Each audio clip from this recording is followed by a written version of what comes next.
Bonjour, aujourd'hui exceptionnellement nous aurons deux émissions toujours sur le sujet de l'abus sexuel. Une première émission donc, qui va être assez courte et après cette émission je vous encourage donc à aller voir directement la suivante, prière après un viol. Et je vais vous donner une prière que vous pouvez répéter, que vous pourrez répéter après moi si vous avez été victime d'un viol. Aujourd'hui nous voulons déclarer sur votre vie, non. Vous ne serez plus jamais une victime. Non, tu ne seras plus jamais une victime. Non, tu ne seras plus jamais une victime et ça c'est vraiment le message d'espérance que l'on veut vous transmettre. Comme on l'a dit dans la capsule précédente, être une victime c'est une question de mentalité aussi, d'avoir accepté de s'y laisser enfermer. Et nous on veut vous dire, vous pouvez en sortir parce qu'il y a une vie et une vie abondante qui est de l'autre côté et qui vous attend. Alors 3 étapes, comme on l'a dit hier, 3 étapes pour s'en sortir. La première, c'est la phase de mise en sécurité en fait. On va stabiliser la situation. Je ne sais pas quand est-ce que l'abus que tu as subi, ou les abus que tu as subis se sont déroulés. Mais la toute première étape, c'est de s'assurer que tu n'es plus dans un risque d'être abusé. Donc si tu te retrouves dans une situation où l'abuseur fait partie de ton quotidien, il est peut-être temps de saisir la main de Dieu et ton courage à 2 mains pour faire ce qu'il faut pour sortir de cette situation, chercher de l'aide pour pouvoir te sortir de cette situation pour que ta vie se stabilise. Parce que pour pouvoir guérir, il faut déjà que tu sois plus en danger. Sinon, tu es en hypervigilance en permanence et on ne va pas pouvoir passer à la phase de guérison. Donc la première étape, c'est de trouver un lieu de sécurité, de trouver un contexte de vie qui te permette d'être stabilisé et en sécurité. Et là, tu as peut-être besoin d'aide extérieure. La deuxième étape va être la gestion du traumatisme. Cette étape-là peut prendre du temps. Il ne faut pas se précipiter. Ça dépend de l'intensité, de l'abus, de ce qui s'est passé, de tout un tas de facteurs différents. Est-ce que c'était quelque chose que tu as vu venir ou pas? Il y a plein de facteurs qui expliquent le temps que va prendre la gestion du traumatisme. Pour pouvoir inverser les mécanismes de survie dans le cerveau, pour pouvoir sortir de cette zone de fragilité où on est encore en train de subir les choses que l'on a subies, les conséquences comme des vagues de ce qui s'est mis en place. Cette zone-là va prendre du temps. Ce qui est important, c'est de ne pas rester bloqué. Si on a l'impression de tourner en rond et de revenir toujours à la même problématique, ça vaut le coup, encore une fois, d'aller chercher de l'aide extérieure, pour pouvoir sortir de ce traumatisme. Et par l'extérieur, on veut ressouligner cette nécessité aussi de saisir les autorités.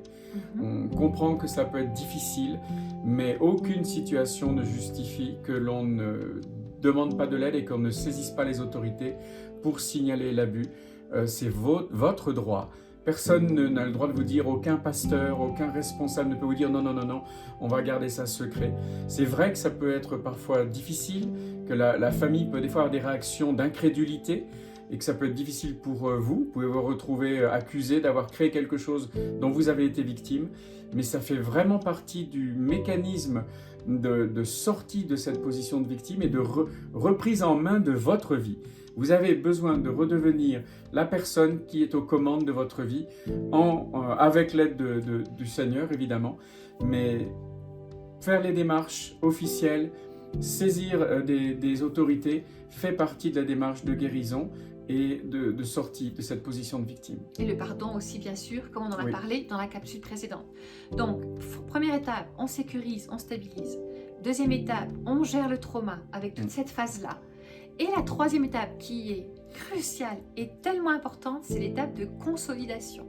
En fait, on va passer de l'état de survie à une pleine vie, en fait. De passer de survivre à vivre pleinement. Et ça passe par le soin de soi, self-care. Tu as absolument besoin de te donner la permission de prendre soin de toi. Manger des petits déjeuners équilibrés, des repas équilibrés, faire du sport, à réapprendre à gérer son temps. Avoir des hobbies dans lesquels vous vous investissez parce que ça vous correspond et vous vous y épanouissez. Avoir du fun. Le fun, rire, ça guérit. de l'intérieur. Reconstruire, apprendre à reconstruire des relations sécurisées et sécurisantes. Mais apprendre à reconstruire des relations, ça veut dire réapprendre à faire confiance. Si vous êtes croyant, à retrouver une communauté dans laquelle vous pouvez partager votre foi et dans laquelle vous vous sentez bien, où il n'y a pas de pression faite sur vous, vous êtes libre de venir ou pas, et vous vous sentez à l'aise dans cette communauté où vous pouvez exprimer votre foi, renouer une relation avec Jésus sans pression d'aucune sorte. C'est indispensable aussi que vous puissiez retrouver une marche quotidienne avec Jésus qui vous satisfasse. Dans cette étape-là, ce qui est important, c'est de se concentrer sur aujourd'hui. Ce que je suis capable de faire aujourd'hui, ce que je suis capable de vivre aujourd'hui, et apprendre à dire merci à la fin de chaque journée. Ouais. Seigneur, merci parce que je suis en vie. Seigneur, merci parce que j'ai réussi à me lever. Seigneur, merci parce que j'ai souri à la voisine quand je suis sortie. Seigneur, merci pour les petites choses, mais cumulées les unes après les autres, eh bien, on passe dans cette nouvelle saison de vie. Vivre et non pas survivre seulement.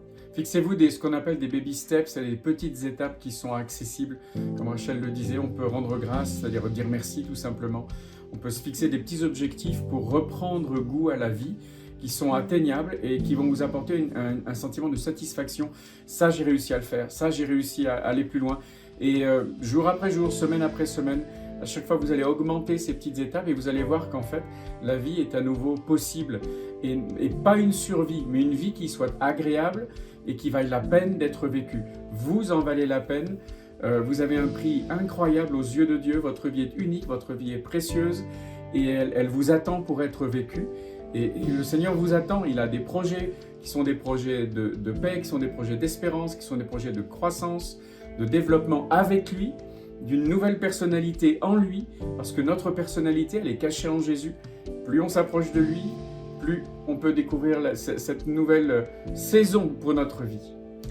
Et la cerise sur le gâteau, c'est quand tu verras que ce que tu as vécu, ton expérience, pas que la partie abus, mais l'expérience de reconstruction, de restauration, tu pourras l'utiliser pour bénir quelqu'un d'autre. Ça, c'est toujours le moment fort de quelqu'un qui n'est plus victime, mais qui est victorieux et victorieuse.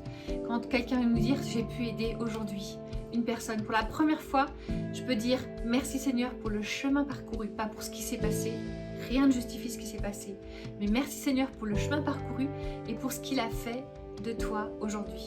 Alors on prie pour vous, que tout ce parcours puisse vraiment vous sortir de cette situation d'abus et que tu puisses un jour rendre témoignage de la fidélité de Dieu, de l'espoir qu'il y a après même des choses horribles subies et de la vie nouvelle qui est là à ta disposition. Donc en conclusion, vous n'êtes plus une victime. Ce qui vous est arrivé ne vous définit pas. Oui. C'est pas qui vous êtes. Faites tomber ces murs de protection qui vous ont enfermé pendant trop longtemps. Et ça n'a jamais été ta faute, ce qui t'est arrivé. Et le Seigneur t'attend en te disant qu'il y a une vie qui est belle, qui vaut la peine d'être vécue, qui est possible de l'autre côté. Donc notre désir avec Rachel, c'est vraiment de vous donner ce message d'espérance. Il est vrai, il est fondé sur aussi un travail à réaliser dans lequel il y aura une main d'association avec des personnes autour de vous qui sont prêtes à être là pour vous aider.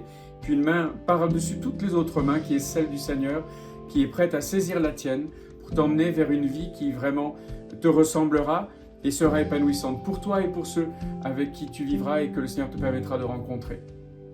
Merci Jérémy pour ce super thème. Oui, merci. On vous embrasse tous très fort et vivez pleinement ce que Dieu a pour vous. Amen.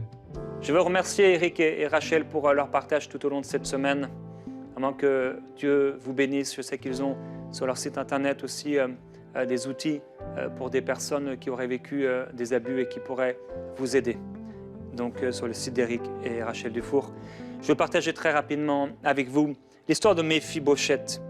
Méphibosheth, c'est un homme qui, à un moment, sa nourrice l'avait pris dans ses bras. Je crois qu'il avait 5 ans. Et elle l'a fait tomber par terre et il est devenu boiteux. Des 2 pieds, toute sa vie, il a été boiteux. Mais le nom de Méphibosheth est intéressant parce qu'il veut dire « exterminant la honte ». À l'époque, être boiteux, c'était la honte. Les gens regardaient les boiteux et peut-être même ils se moquaient d'eux. C'était des gens vraiment comme des parias de la société. Mais David, le roi David, va faire preuve d'une grande bienveillance envers lui et il va appeler Méphibosheth. Et Méphibosheth, cet homme qui se considère comme un chien, il va dire lui-même « Mais je suis un chien mort devant toi, roi ».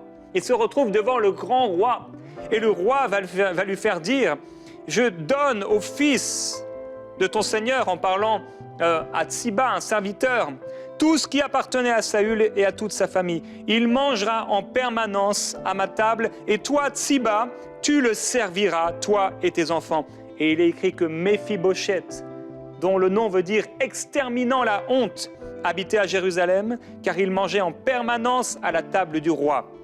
Il était pourtant boiteux des 2 pieds. Alors, peut-être que le souvenir sera toujours là. Cette action, elle a été commise, oui. Peut-être ce sera comme si on boitait quelque part, mais Dieu a la capacité, pourtant, de te faire marcher debout, sans que tu aies à dévier ni à droite ni à gauche, à fermir tes genoux, rendre tes jambes fortes et t'asseoir à sa table. Et je veux le déclarer, c'est une parole aujourd'hui dans cette émission de déclaration sur ta vie. Non, tu ne seras plus jamais une victime. Reçois cette parole au nom de Jésus. Le Seigneur déclare du ciel, tu ne seras plus jamais une victime. Au nom de Jésus-Christ. Plus jamais. Et comme Méphibosheth, tu vas exterminer la honte. Et tu vas devenir, comme Éric et Rachel le disaient, maintenant, une source de salut et de bénédiction pour ceux qui t'entourent et qui ont subi les mêmes choses. Que le Seigneur te bénisse, vous bénisse. On va se retrouver juste après pour une prière que vous pourrez prier.